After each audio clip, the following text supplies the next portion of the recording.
Hi, welcome to Kiwi Hellenist.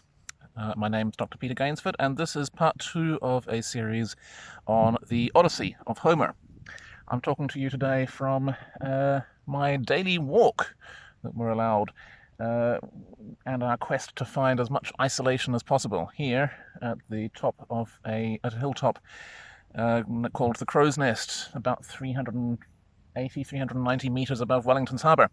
Anyway, today we are talking about the opening of the Odyssey and the so-called Telemachy. This is the first 4 books of the Odyssey where Odysseus' son Telemachus goes on a journey in search of his father, Odysseus, who has been missing away from home for 20 years now. As last time, I'll start off with an illustration of the sound of the Odyssey. This time from later on in Book 1, and today I'll be using Robert Fagles' translation, followed by the Greek text using modern Greek pronunciation. Like I said last time, it's important to understand that the Odyssey is a living, breathing story, so I think it is important to approach the poetry of it in the sounds of a living, breathing language as well. So I haven't brought my copy of the Odyssey with me up here, so this bit I'll have to record once I get home. I have some good advice, if only you will accept it. Fit out a ship with 20 oars, the best in sight, sail in quest of news of your long-lost father. Someone may tell you something, or you may catch a rumour straight from Zeus, rumour that carries news to men like nothing else. And in Greek, Sidavto pikinos hypothesime, ekepithie, ni arsas eretis inaikosin, itis aristi, echeo pevsomenos paros din ichomenio, intis ti ipise vroton, eos anakusis ek dios, ite malesta, feri kleos anthropisi. Okay, so the opening of the Odyssey and the voyage of Telemachus, the Telemachy. Now, I read to you a little bit of the proem last time. Now, the proem means the opening few lines of the epic. In the case of the Odyssey, it's a little bit unclear where proem ends and the main narrative picks up. Really, we don't get into the main narrative until around about line 21. But there's a few striking things about the proem that I want to highlight for you. Like I said last time, you don't need any guidance to read the Odyssey, but there is a lot going on underneath the surface that you may not notice unless you have some kind of guidance. And one of the things is the fact that in the opening 20 lines of the Odyssey, it's all about Odysseus, but nowhere is his name mentioned. His name is just not there. His name doesn't appear until line 21 in the Greek text. If you've got a translation that mentions Odysseus in line 1, looking at you, Walter Schuring, then you have a sloppy translation, because that is a key thematic element. Moments when Odysseus' name is given or avoided are really key thematic moments in the Odyssey. They are important moments. And we're going to see a lot of illustrations of that. I am going to be doing videos later on the characters, a video each on the main individuals in Odysseus' family. So one on Penelope, one on Telemachus, one on Odysseus himself. I'll be talking more about this then. But it is really striking that we have this man mentioned in line 1. Tell me news of a man, a complicated man. But we don't actually get his name. Not for another 20 lines, anyway. There's a few other things that tend to be not necessarily omitted, but they're not quite so obvious in a translation as they are in the Greek. And one of the most important ones is the idea of manyness. Odysseus is many everything. Pola in Greek, as in polygon. So in line 1, he's the man of many facets, the man of many characters, the man of many turns, a complicated man, as Emily Wilson's translation puts it. He has travelled pola many places. He has seen the cities of Pollon Anthropon, many people's cities. He has suffered pola on the sea. Everything is many. He is not characterized by his name. He is characterized by manyness, versatility, lots of facets. He is a man that is all over the place. So that's one thing. Another key thing that the proem introduces is the idea of Odysseus's companions. Now, we don't actually get all that much mention of Odysseus's companions in the story of the Odyssey. They only appear in the huge flashback that you get in books 9 to 12, Odysseus's wanderings. But still, they are important because the idea of community, the idea of responsibility for the people around you. This is key to the way that Odysseus's character is conceived.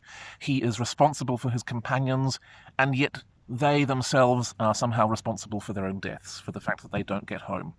And in similar ways, it's starting in line, around about line 12, thereabouts, we start getting talk about Odysseus wanting to be reunited with his family back home on Ithaca. And again, it's about community. It's about the sense of reintegration into society is what homecoming is all about for Odysseus. And that is one other thing that appears in the proem, the idea of homecoming. Obviously, the Odyssey is all about Odysseus's homecoming, and the Greek word for that, nostos. When Odysseus's companions die, and so they don't get to go home, the way that the poet puts it is that they don't get to see their homecoming day, their nostimon emar. So, society, reintegration, homecoming, manyness. These are the things that we're told about Odysseus in the proem. Now, there's one other thing about the proem which does not get so much coverage, and this is not something that you'll see in the scholarly literature either, really, and that is the way that the proem sets up the time, the chronological framework, the temporal framework in which the story of the Odyssey happens. It is an amazingly economical passage, this proem. It does so much in such a short space. In the first 9 lines, we get the story of what has happened already in the past. This is the things that happened before the start of the Odyssey. Odysseus had his wanderings. He saw lots of cities. He had adventures with his companions, and his companions all died through their own folly, we are told. Although, as I said earlier, in some sense there is a kind of responsibility on Odysseus's part for that. So that's the past. Then, at line 10, that's when we get to the present. But we're still not starting on the main narrative yet. Oh, no. This is a way of dividing the backstory of the Odyssey up into past, present, future. And starting at line 10, we get to see the present. At this time, all of the others were at home with their families. But where was Odysseus? He was still stuck in the hollow caves with Calypso. That's the present. That's what's going on at the moment the story begins. And then it moves on, chronologically progressing, and we get to hear about what's going to happen within the story of the Odyssey. The gods are going to spin the fate for him that he should return home in the 20th year.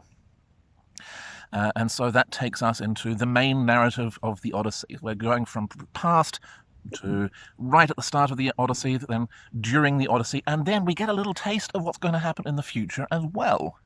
Because the way that the narrative, the way the poet segues from this proem into the main narrative is by talking about Poseidon. Now, if you know your Greek myth really well, even if you know your Greek myth really well, you may well not know the story of what happens after the end of the Odyssey. There's a bit of a prophecy about this partway through. Odysseus has a meeting in Book 11 with the ghost of a dead prophet by the name of Teiresias. And Teiresias tells him about the things that he has to do after he gets home. And one of the key things that he has to do is to make sacrifices to propitiate, to appease the god Poseidon, who is constantly angry at Odysseus. Because one of Odysseus's adventures was involved blinding the son of Poseidon. The Cyclops is one of the sons of the god Poseidon, the god of the sea. And so this is why Odysseus has delayed so long in getting home. After he gets home, he still has to appease the god of the sea. And that is why he has to make yet another journey, this time to an inland journey. And once he reaches a certain point, he is supposed to make sacrifices to the god Poseidon, set up an altar, and make sacrifices. And finally, then Poseidon will be appeased, and his anger at Odysseus will finally cease. But this also ties in, this heads even further into the future, because this in turn is tied to the story of Odysseus' death. There is another story later than the Odyssey, after the end of the Odyssey, where Odysseus dies away from home in one version. He gets killed by a long-lost son, Telegonus, in another version. But all of these stories begin with this journey inland to inland Greece to make these sacrifices to the god Poseidon.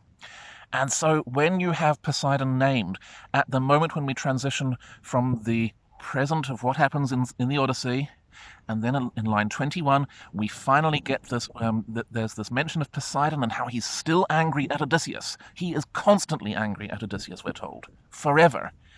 This is the moment where we're transitioning into the future, as well, at the same time as transitioning into the main narrative of the Odyssey, because this is where we also transition into what happens actually in Book 1, the Council of the Gods, where Poseidon is absent. But it's doing a double function.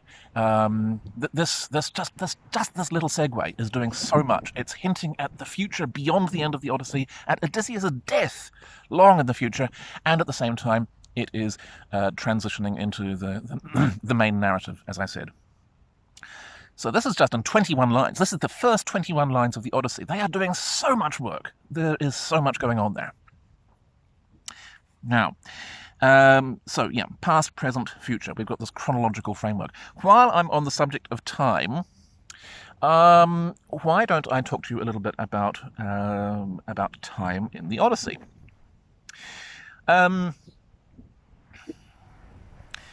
Back in 2008, there was an article that got a lot of publicity. It was in the world press.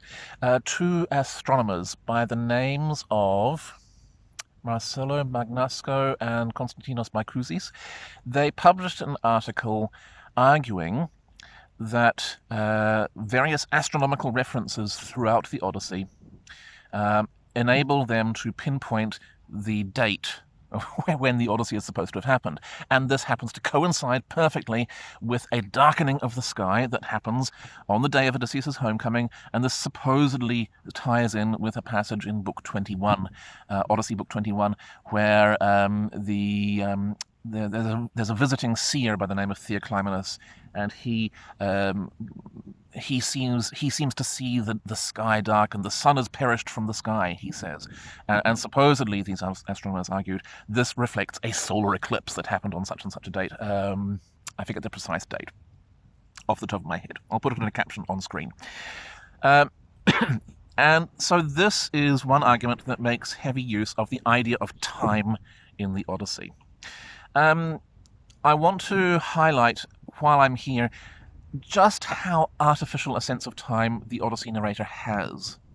Just think of the proem, how it sets up past, present, future, as systematically and as economically as it does.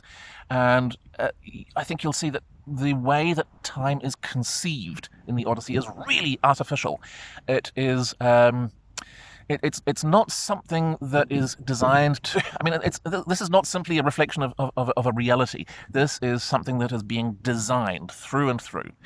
We'll see more of that in books 3 and 4 as well when we talk about the Telemachy. Speaking of which, I must move on because we need to talk about what happens in the rest of books 1 to 4. We've only covered 21 lines so far. We need to talk about the rest of books 1 to 4.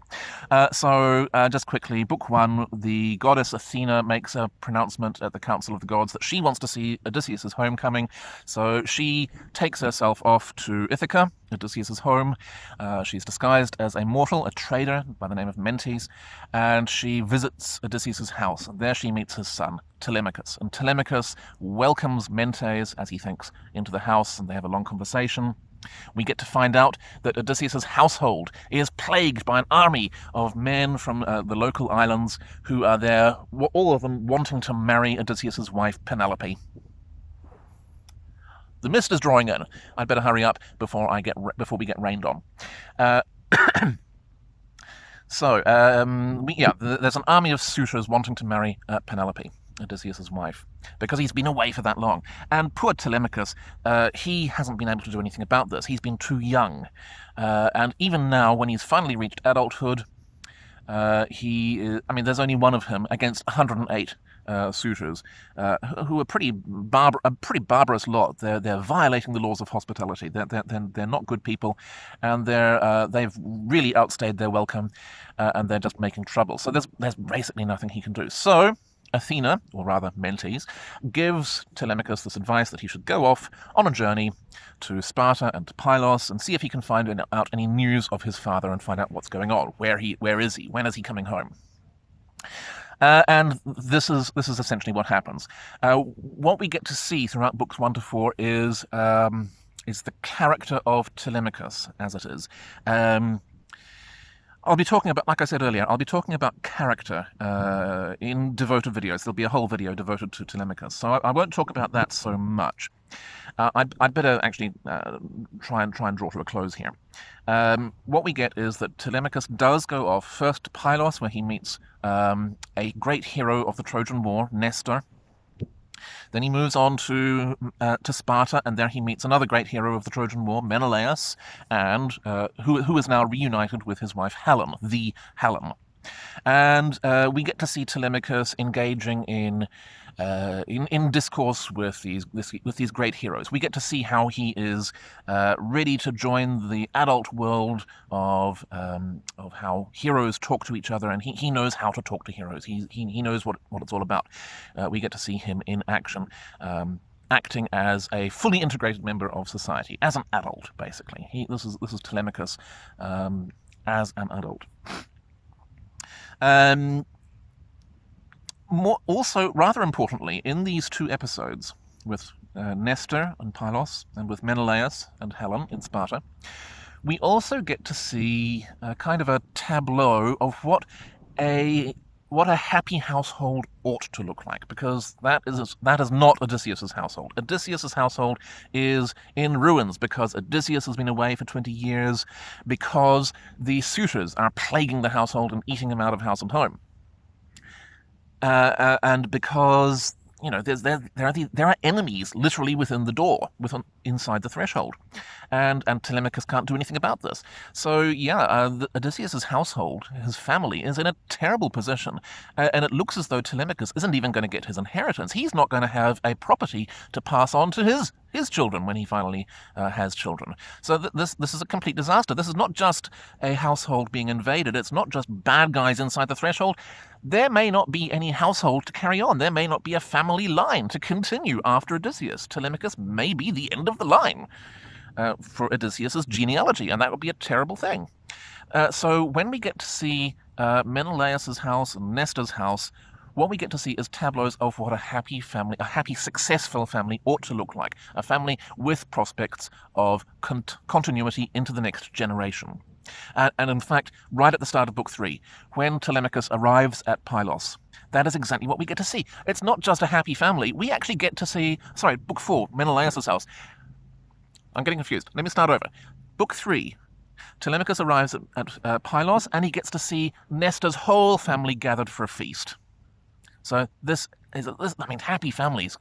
They're successful. They're safe. They're secure. They're holding a feast.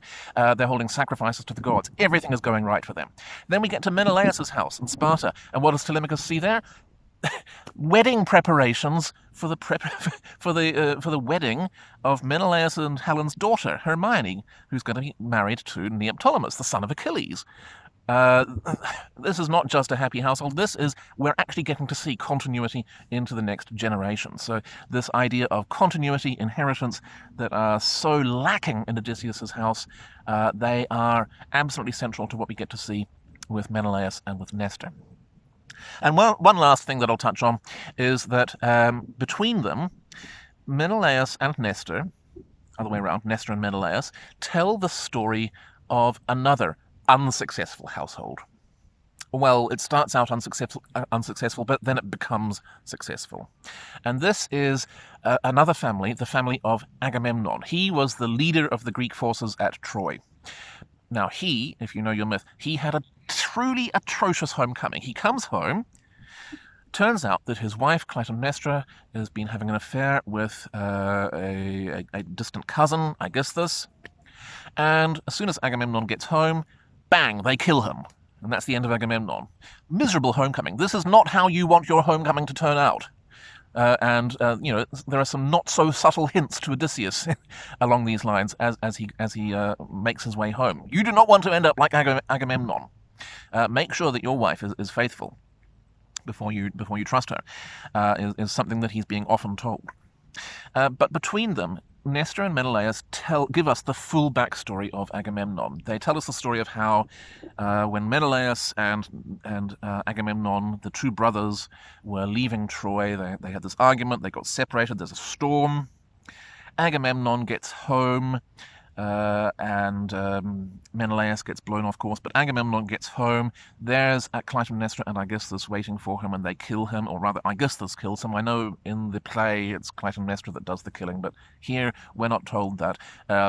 Essentially, Aegisthus is the one that kills him, but Clytemnestra is in on it. And but after that, things do take a turn for the better, because Agamemnon, like Odysseus, has a son who is ready to pick up the inheritance as soon as he can. And his name is Orestes. Agamemnon's son, Orestes, comes back and takes vengeance for the murder of Agamemnon. He kills his mother, he kills Aegisthus, and hey presto, happy ending. Orestes, at least, can carry on into the next generation. The family line is restored, and the genealogy will continue. Because of Orestes and how he does the right thing. And as soon as that happens, we're told Menelaus arrives home as well. Now, this story ties into what I was talking about time earlier. Remember how I said that the narrator of the Odyssey has a very clearly conceptualized idea of how past, present, future fit together? Well, we get that in the stories of Agamemnon as well, because the two stories of Nestor and Menelaus blend together, they mesh together. Each of them tells a different part of the story. Neither of them has the whole story. Instead, they each have components and they all fit together into a single narrative. This is exactly the same kind of idea. The poet has a clear idea of what happens when, and he plays with how that is portrayed, how that story is told. He plays with time, in other words.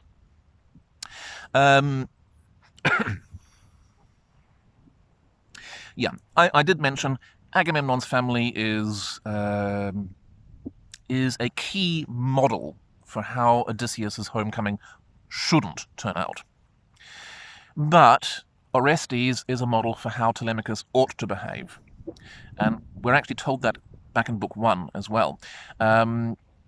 In the Council of the Gods, even, the first thing that we're told that happens in the Council of the Gods is the great god Zeus is talking about how mortals don't respect gods anymore. Just take a look at that guy Aegisthus and how he killed Agamemnon. And this leads into the story of Orestes. And then, once Athena comes and visits Telemachus, disguised as Mentes, this is one of the stories she tells him as well. She basically says to him, look at this guy Orestes, Agamemnon's son.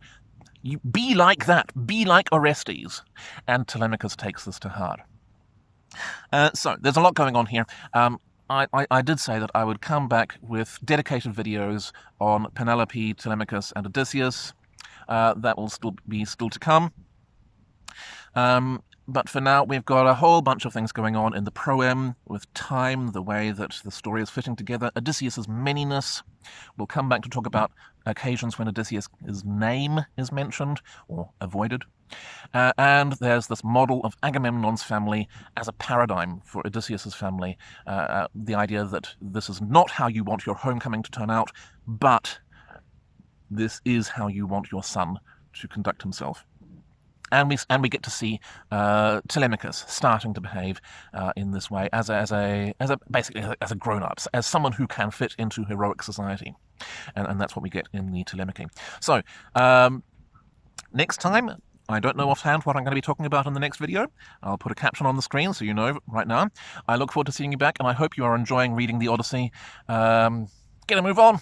We've only got 24 books to get through, and then they're short books. It won't take long, but I'll have to get on making more videos to help you through it.